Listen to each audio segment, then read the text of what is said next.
In this video, I'm going to walk you through how SELweb works. First, a quick reminder of what SELweb is designed to assess. SELweb measures emotion recognition, social perspective taking, social problem solving, and self-control.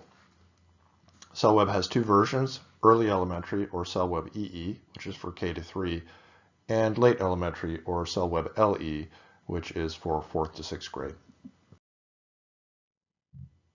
With SELweb EE, we measure emotion recognition by showing children pictures of faces and asking them to indicate whether each face is displaying happiness, sadness, anger, fear, or neutral expression.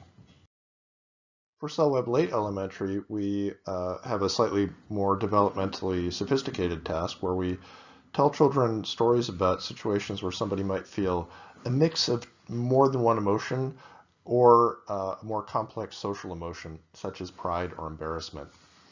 We ask children to indicate what the person would feel in that situation, and they can click as many emotions as they like.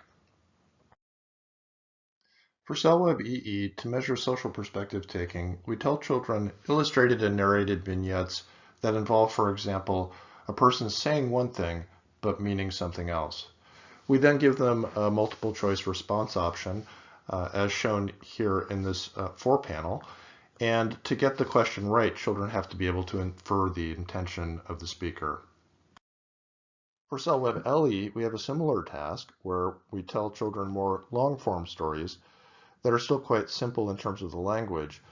Throughout the story, though, we ask children to questions that get at their understanding of what the story characters know, intend, and believe.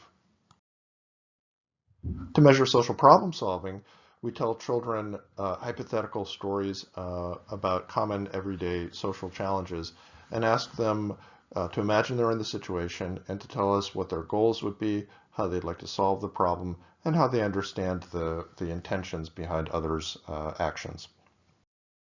For late elementary, we actually have a very similar module, but the situations and depictions are somewhat more developmentally appropriate.